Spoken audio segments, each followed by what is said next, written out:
let me quickly switch to Abakaliki, where we have one of the leaders of the APC in the southeast, the governor of Ebonyi State, Governor Dave Umahi. He joins us virtually from Abakaliki. Thank you so much, Your Excellency, for joining us tonight on the program, and it's good to see you again. Let me take it from what happened on Saturday. There's a lot of trouble in your party across the states of the Federation.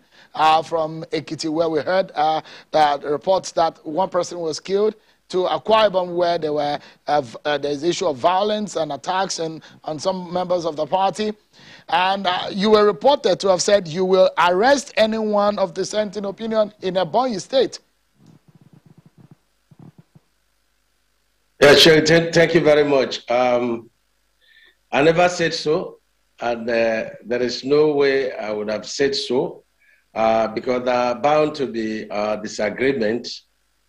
But what we wouldn't allow in Ebonyi State is to disobey the party rules and set up any parallel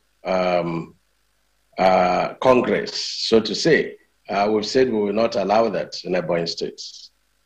Because you were quoted to have said that if you will have anyone in prison for those who are planning a parallel Congress, is that those who are bringing up violence, or those who just disagree with the issue of consensus? If that was said, then I was quoted out of context. I actually say that anybody that plans violence should be arrested by the police. And if you also try to stage parallel Congress, you should also be arrested by the police. Okay, because let me tell you exactly what you were reported to have said. Quote, if you see anybody conducting parallel Congress in Ebonyi State, my directive is that security agencies should arrest anybody that is there, and Ebubeagu should also do the same.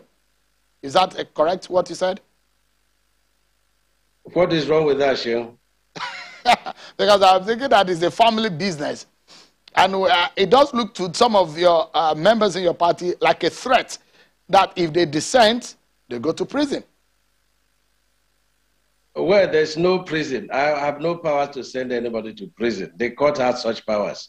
But the point remains that if you want to foment trouble in a state by either causing violence in a family meeting or also taking laws into your house by staging a parallel Congress, that is going outside the law, and the law should take its course. That's simple, the meaning of what I said.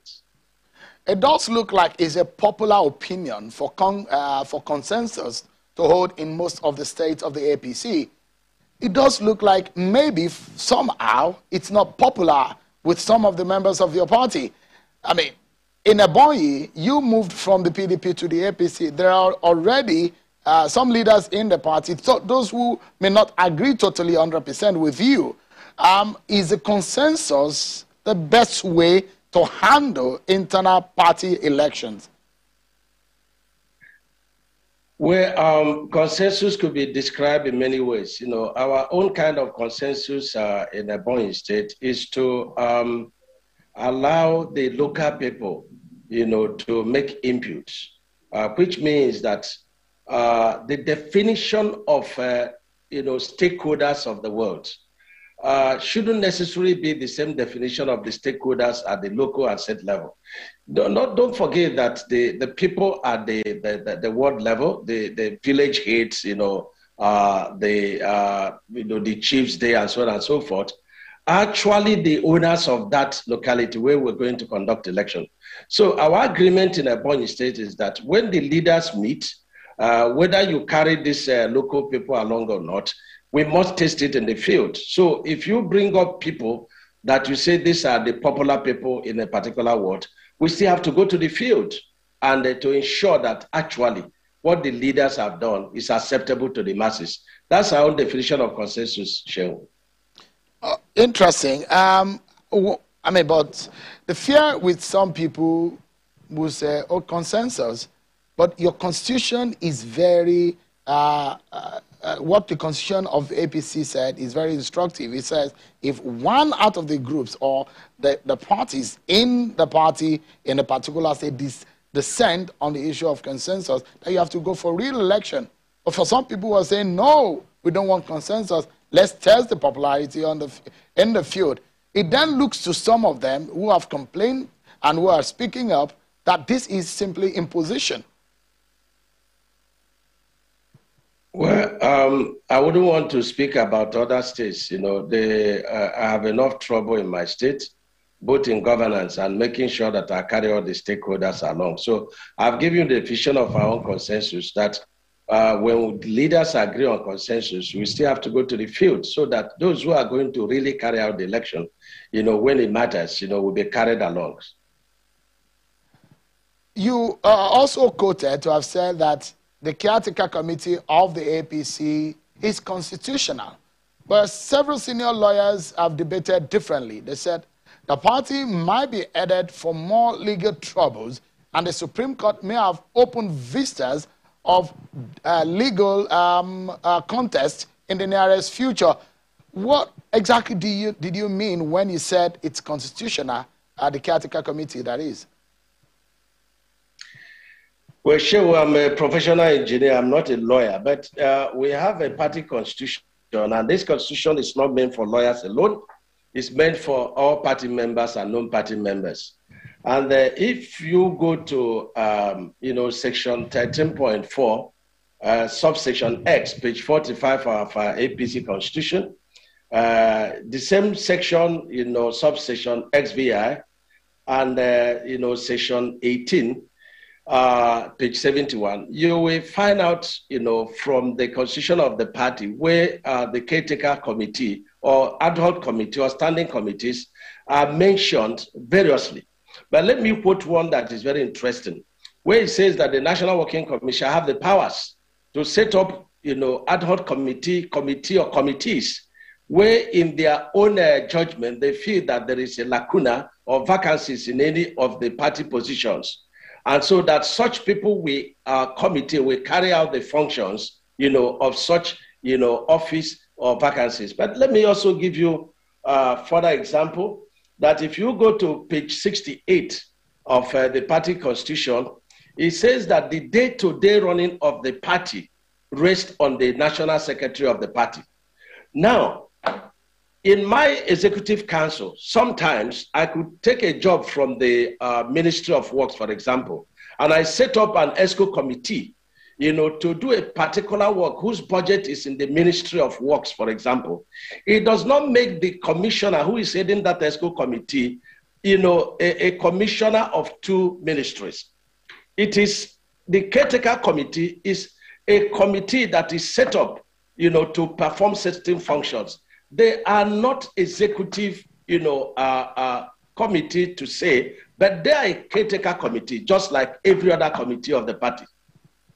But Section 183 of the Nigerian Constitution, as amended, categorically said someone like you, an executive governor, cannot take up any tenure office or any paying job outside the office of the governor. And so you have at least 4 or 5 governors of the APC, 7 in the caretaker committee.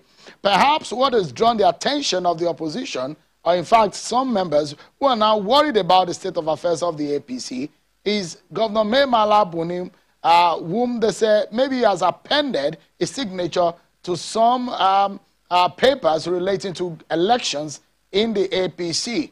And for some lawyers who have been watching this scenario play out, they say your party narrowly escaped losing Ondo State to the PDP. So there's something I want you to understand so that you can, you know, be able to defend this matter, you know, properly. And the fact remains that what the governor of Igbo State, our caretaker committee chairman, is doing is a committee work. It's a caretaker committee work. And our constitution says that you will do this work as may be delegated, you know, for you to do it. And so there is no executive position being exercised by the governor, you know, our chairman. It's not taking salaries. The day-to-day running of the party still rests. That is the executive, position, the day-to-day running of the party. In page 68 of the constitution of our party, it says he rests with the national secretary of the party. And this is very important. So you have to look at this work as a committee work, and that's what it is. So, I mean, if you look at it right now, yesterday I had a conversation with a former legal advisor of the APC, who himself is a senior advocate of Nigeria. This is how he described the situation of the party. He said there is an implosion. First and foremost, for you who is a newcomer in the APC, are you worried? Maybe you've made a mistake by coming to the APC. Sure, I'm too happy to be here. This is where I belong, and I'm too happy to be here. I'm worried that the party is so popular now, and my friends in PDP are all leaving PDP to APC. I'm just worried about that, and I'm pleading for those who have not crossed if possible, to remain. But this is a very good place. The APC is very democratic, very focused, and are doing very, very well. Every day we see a lot of PDP people crossing over, and I'm happy I took the lead. So I'm happy, very happy. I understand that some of your friends are also planning to cross. Can you give us an idea of who those are? Sure, it's a secret.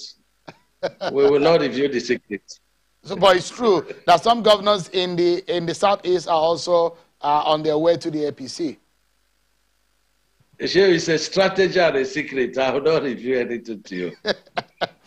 So, when I asked Mr. Banire yesterday on the program, and I asked him about how the APC can get out of what, not only him has spoken about this, the Minister of State for Labor, Festus Keyamo, Babatunde Ogala, senior advocate of Nigeria, also a former legal advisor of the party.